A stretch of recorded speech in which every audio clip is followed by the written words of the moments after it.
Assalamualaikum warahmatullahi wabarakatuh. Mudah-mudahan siswa-siswi semuanya dalam keadaan sehat walafiat dan dalam lindungan Allah Subhanahu wa taala. Baiklah, kita bertemu lagi pada pelajaran biologi. Kali ini kita akan membahas mengenai morfologi koloni bakteri, pewarnaan atau pengecatan bakteri, dan klasifikasi atau pengelompokan Eubacteria. Tujuannya jelas, yaitu untuk mengetahui apa saja bentuk-bentuk morfologi bakteri, kemudian bagaimana pengecatan bakteri, dan apa saja klasifikasi dari bakteri. Oke, simak pembelajaran ini supaya kalian benar-benar mendapatkan ilmu. Morfologi koloni bakteri. Setiap jenis bakteri menghasilkan bentuk atau morfologi koloni yang berbeda saat dilakukan pembiakan di laboratorium. Morfologi koloni dapat dibedakan berdasarkan ukuran, warna koloni atau pigmentasi, bentuk koloni atau form, bentuk tepian luar atau margin, dan ketinggian pertumbuhan koloni bakteri atau elevasi. Kemudian kita lihat sekarang macam-macam morfologi koloni bakteri. Yang pertama, berdasarkan ukuran morfologi koloni. Ada yang titik kecil, moderat atau sedang, dan besar. Kemudian berdasarkan pigmentasi, putih, kuning, merah, dan ungu. Berdasarkan bentuk, ada yang bulat bertepi atau sirkular, tidak beraturan atau bertepi irregular, menyerupai benang-benang halus, filamentos, seperti akar pertumbuhan menyebar atau rhizoid. Kemudian berdasarkan bentuk tepian luar, tepian rata, tepian berlekuk, tepian bergelombang, tepian bergerigi, tepian seperti benang-benang. Berdasarkan elevasi, ketinggian tidak terukur atau nyaris rata dengan medium. Ketinggian nyata terlihat tetapi rata pada seluruh permukaan. Koloni cembung seperti tetesan air dan berbentuk cembung atau bagian tengah lebih menonjol. Pewarnaan atau pengecatan bakteri. Pewarnaan atau pengecatan bakteri merupakan suatu cara untuk mengidentifikasi bakteri. Secara umum, pewarnaan bakteri mempunyai beberapa tujuan. Yang pertama, mempermudah melihat bentuk bakteri, memperjelas ukuran bakteri, melihat struktur luar dan struktur dalam bakteri, itu jika memungkinkan, melihat reaksi bakteri terhadap pewarna yang diberikan, sehingga sifat-sifat fisik dan kimia dapat diketahui. Salah satu teknik pewarnaan yang banyak digunakan untuk mengidentifikasi bakteri yaitu pewarnaan gram. Melalui pewarnaan gram, bakteri dapat dibedakan menjadi gram negatif dan gram positif. Nah, kita lihat perbedaannya. Untuk pembedanya, misalkan dinding sel, kita lihat kadar peptidoglikannya. Pada bakteri gram positif itu tebal dan pada bakteri gram negatif lebih tipis. Kemudian kadar lipid pada bakteri gram positif 1-4%, pada bakteri gram negatif 11-22%. Kemudian resistensi terhadap alkali 1% KOH. Pada bakteri gram positif tidak larut, pada bakteri gram negatif larut. Kemudian kepekaan terhadap iodium. Bakteri gram positif lebih peka, sedangkan bakteri gram negatif kurang peka. Toksin yang dibentuk. Bakteri gram positif eksotoksin, gram negatif endotoksin. Kemudian resistensi terhadap telurid pada bakteri gram positif lebih tahan, sedangkan bakteri gram negatif lebih peka. Kemudian untuk sifat tahan asam, bakteri gram positif ada yang tahan asam, bakteri gram negatif tidak ada yang tahan asam. Kemudian untuk kepekaan terhadap penisilin, bakteri gram positif lebih peka, bakteri gram negatif kurang peka. Kepekaan terhadap streptomisin, untuk bakteri gram positif tidak peka, bakteri gram negatif peka. Klasifikasi Eubacteria atau bakteri sejati. Eubacteria dikenal sebagai bakteri sejati atau bakteri sesungguhnya. Berdasarkan pembandingan signature sequence dalam RNA ribosomal, Eubacteria dibagi menjadi 5 kelompok, yaitu Proteobacteria, bakteri gram positif, Spirochetes, Chlamydias, dan Cyanobacteria.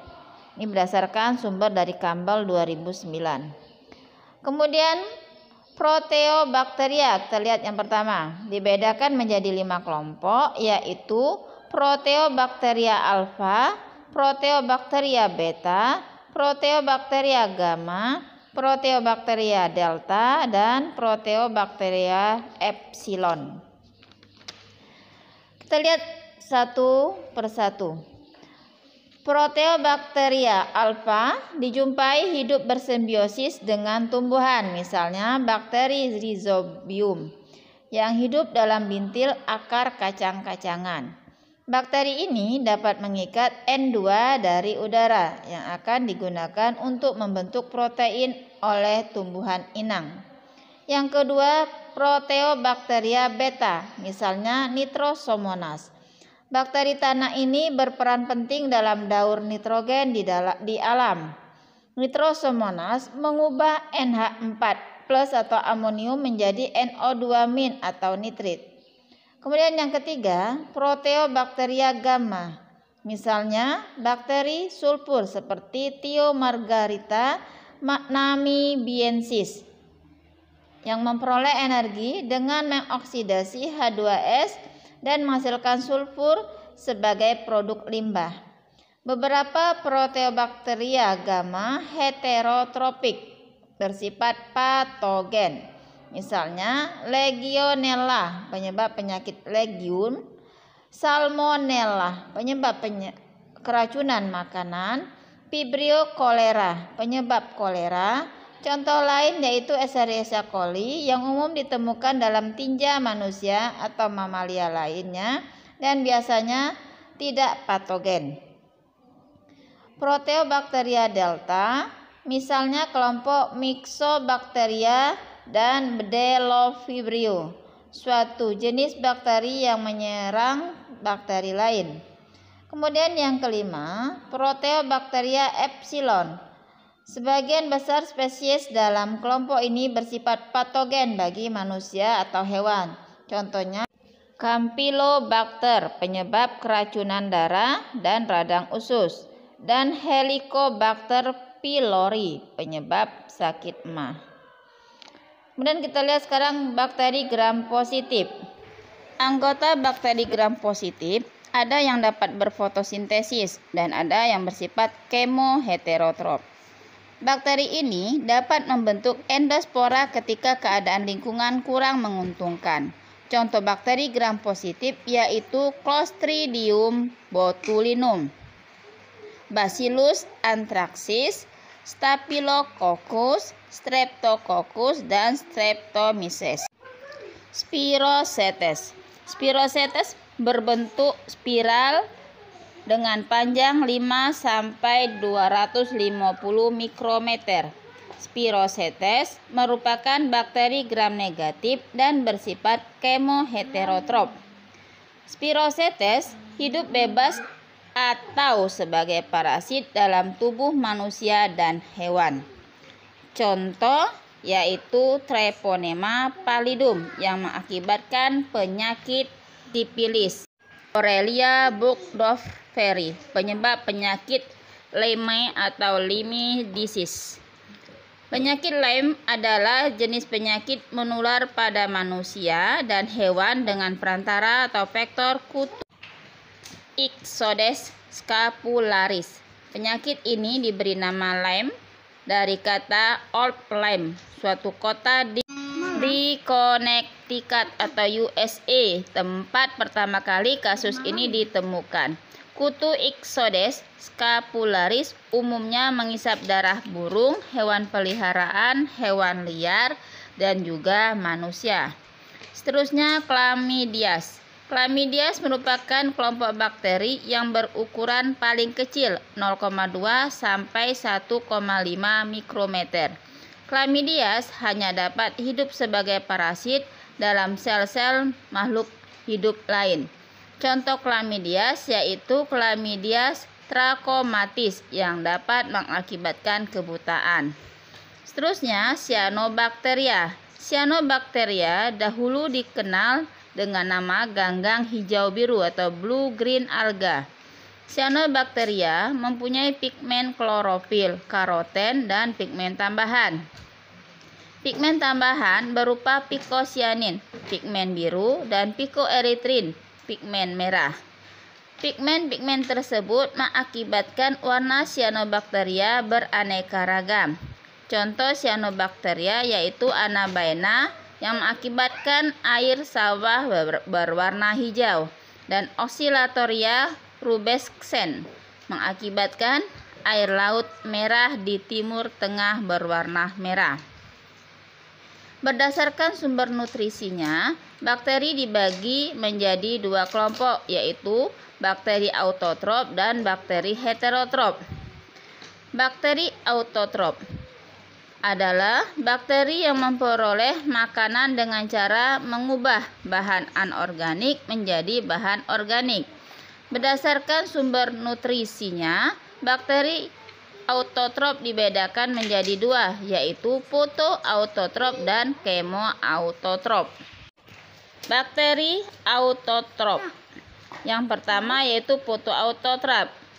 Bakteri yang memanfaatkan cahaya matahari sebagai sumber energi dalam mengubah bahan anorganik menjadi bahan organik. Contohnya bakteri hijau.